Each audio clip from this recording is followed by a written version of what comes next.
আসসালামু আলাইকুম। বাংলা সংবাদে সবাইকে স্বাগত জানাচ্ছি। আমি চিন্তিয়া হক। শুরুতেই সংবাদ শিরোনাম। 18 জুলাই গ্রাহকদের বিনামূল্যে ইন্টারনেট দেওয়ার নির্দেশনা বিটিআরসির। এদিকে ডিসেম্বরের মধ্যে নির্বাচনের সব প্রস্তুতি নিতে প্রধান উপদেষ্টার নির্দেশ।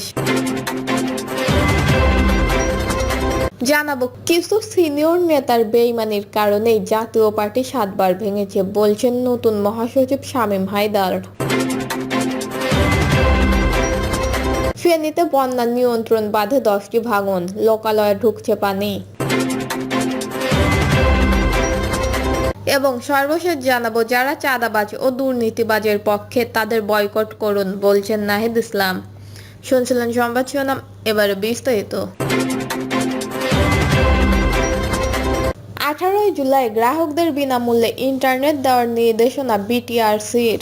জুলাই আন্দোলনের স্মরণে সরকারি উদ্যোগের অংশ হিসেবে আগামী 18 জুলাই গ্রাহকদের বিনামূল্যে 1 জিবি ইন্টারনেট দেওয়ার নির্দেশ দিয়েছে বাংলাদেশের টেলিযোগাযোগ নিয়ন্ত্রণ কমিশন। নির্দেশনা অনুসারে বিনামূল্যে এই ডেটার মেয়াদ থাকবে 5 দিন। 8 জুলাই বিটিআরসির কার্যালয়ে এক সভায় এই সিদ্ধান্ত অনুমোদিত হয়।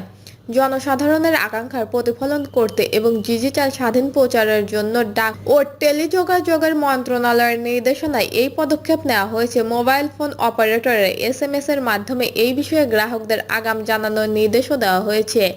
বিটিআরসির অপারেটরদের এই পরিকল্পনা সুস্থ বাস্তবায়ন নিশ্চিত করতে এবং দিবসটি পালনে সহায়তা করতে অনুরোধ করেছে।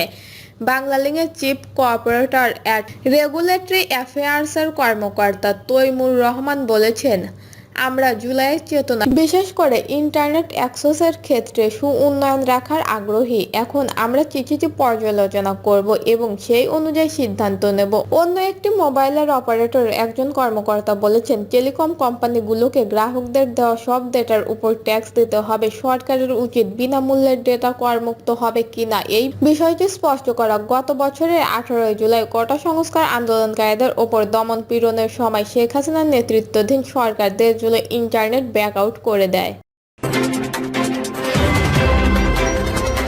ডিসেম্বরের মধ্যে নির্বাচনের সব প্রস্তুতি নিতে প্রধান উপদেষ্টার নির্দেশ।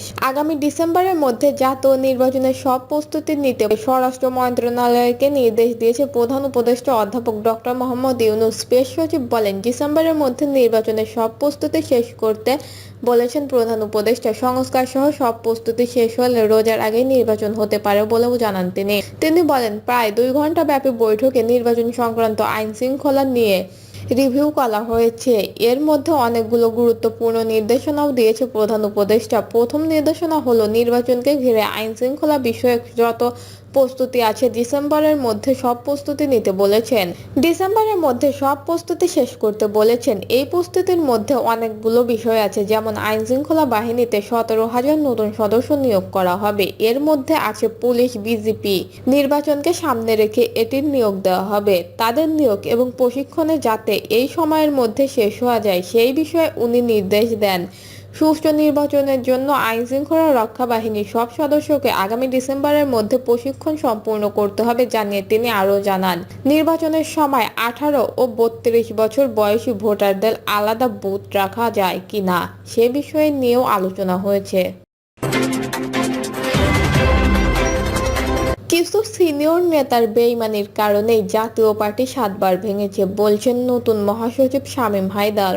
জ্যেষ্ঠ নেতাদের বেইমানির কারণে জাতীয় পার্টি 7বার ভেঙেছে বলে মন্তব্য করেছেন দলটির নবনিযুক্ত মহাসচিব শামীম হায়দার পটোয়ারি। তিনি বলেন, বিগত দিনেও কিছু সিনিয়র নেতা এবং প্রেস মিডিয়ার সদস্য জাতীয় পার্টির সঙ্গে বেইমানি করেছে। এই কারণেই জাতীয় পার্টি 7বার ভেঙেছে।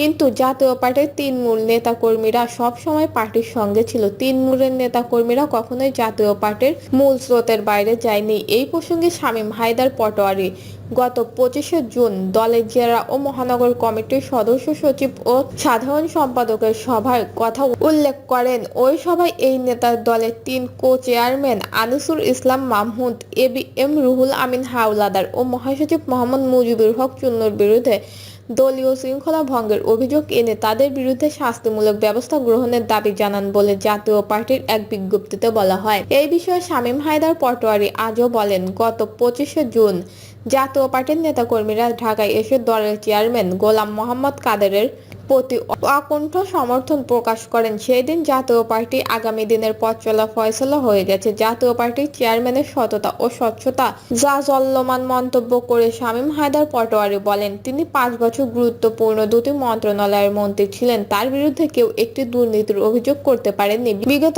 আওয়ামী লীগ সরকারকে তিনি কৃতিত্ববাদী সরকার বলতেন। আওয়ামী লীগ বরাবরই চেষ্টা করছে জিএম কাদেরের বিরুদ্ধে কোনো দুর্নীতির মামলা করতে পারেনি। তিনি বলেন, পল্লী বন্ধু হুসাইন মোহাম্মদ এরশাদের সেনাপ্রধান ছিলেন, 9 বছরের রাষ্ট্রপতি ছিলেন। পল্লী বন্ধু যখন ক্ষমতায় শীর্ষে ছিলেন তখন দেশের মানুষের রাষ্ট্রপতি সেহের শতভাগ জিএম কাদেরকে চিনতেন না।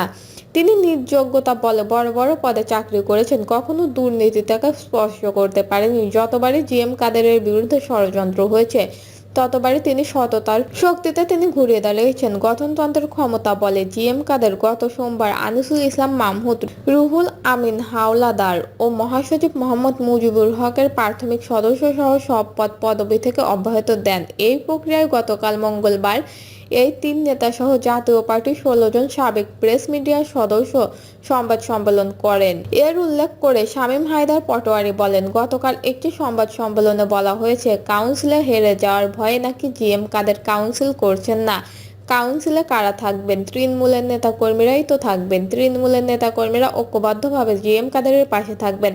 কাউন্সিলে জিএম কাদেরের সঙ্গে প্রতিদ্বন্দ্বিতা করার মতো প্রার্থী কে? নেতাকর্মীদের পাশে থেকে জাতীয় পার্টিকে আরও এগিয়ে নেওয়ার ঘোষণা দেন শামীম হায়দার পাটোয়ারী। ফেনীতে বন্যা নিয়ন্ত্রণ বাঁধে 10টি ভাঙন, লোকালয়ে ঢুকছে পানি। ফেনীতে ভারী বৃষ্টিপাত ও ভারতের উজান থেকে নেমে আসা পানির ঝড়ে মুহুরী ও সিলোনিয়া নদীর বন্যা নিয়ন্ত্রণের বাঁধের অন্তত 10টি স্থানে ভাঙন ধরেছে। এতে ফুলগাজী ও পরশুরাম উপজেলায় বেশ কয়েকটি গ্রাম প্লাবিত হয়েছে। এতে ভোগান্তিতে পড়েছে হাজারো মানুষ। বন্যা নিয়ন্ত্রণের বাঁধ ভেঙে যাওয়ায় মঙ্গলবার রাত থেকে লোকালয়ে পানি প্রবেশ করতে শুরু করেছে। খোঁজ নিয়ে জানা গেছে, মুহুরী নদীর বন্যা নিয়ন্ত্রণের বাঁধের পরশুরাম উপজেলার চিতলিয়া ইউনিয়নের মধ্যাম ধনীকুণ্ডা, নোয়াপুর, শালখাল এলাকায় 3টি, ফুলগাজী উপজেলায় দেড়পাড়ায় 2টি, নাপিতকোনায় একটি স্থানে ভাঙন শুরু হয়েছে। এছাড়াও সিলোনিয়া নদীর মির্জানগর ইউনিয়নের পশ্চিম গড়ানগর, জঙ্গলঘেনা ও উত্তর মধুরীপুর, দাসপাড়া ও মেঘালয় কবরস্থানের পাশে 4টি স্থানে ভাঙন দেখা দিয়েছে। এতে ভোগান্তিতে পড়েছে অন্তত 15 গ্রামের হাজারো মানুষ। যারা চাঁদাবাজি ও দুর্নীতিবাজের পক্ষে তাদেরকে বয়কট করুন, বলছেন নাহিদ ইসলাম। জাতীয় নাগরিক পার্টির আহ্বায়ক নাহিদ ইসলাম বলেছেন, দুর্নীতিবাজ, দখলবাজ ও চাঁদাবাজদের না বলুন। যারা চাঁদাবাজ ও দুর্নীতিবাজের পক্ষে আছেন তাদেরকে বয়কট করুন। জাতীয় নাগরিক পার্টি আপনাদের সঙ্গে থাকবে। জুলাই গণঅভ্যুত্থানের প্রেক্ষাপট তুলে ধরে নাহিদ ইসলাম আরও বলেন, হাসিনা সরকার হাজারো মানুষের ওপর গুলি করে হত্যা করেছে, 10,000-এর ওপর মানুষকে আহত করেছে। আমার ভাইয়েরা কেউ চোখ হারিয়েছে, কেউ পা হারিয়েছে। বিবিসির রিপোর্ট বলছে, গুলির জন্য শেখ হাসিনা নিজেই অর্ডার দিয়েছিল। এই হত্যাকাণ্ডের জন্য শেখ হাসিনা ও আওয়ামী লীগই দায়ী। এদের বিচার করতে হবে। দর্শক, এই ছিল এখনকার সর্বশেষ নিউজ। নিউজটি ভালো লাগলে একটি লাইক দিন, কমেন্টে আপনার মতামত জানান এবং আমাদের পাশে থাকার জন্য বেল বাটনটি অন করে রাখুন। ধন্যবাদ।